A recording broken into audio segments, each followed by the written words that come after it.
এই হলো আমাদের অফিসের কিচেন রুম। আমরা আজকে দেখবো খালা কি রান্না করেছে।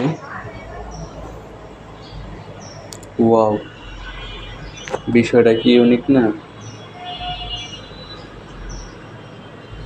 খালার হাতে রান্না আসলেই অনেক মজা হয়।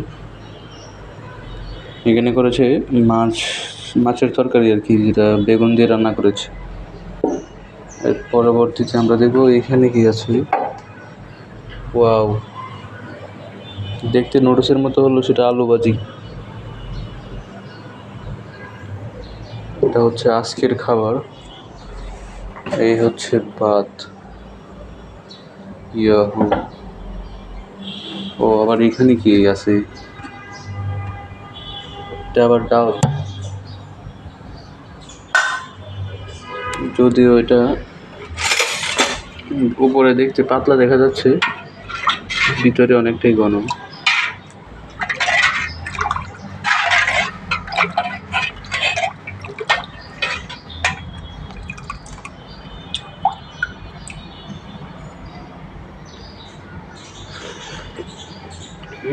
ডালটা আসলে অনেক মজা হয়েছে।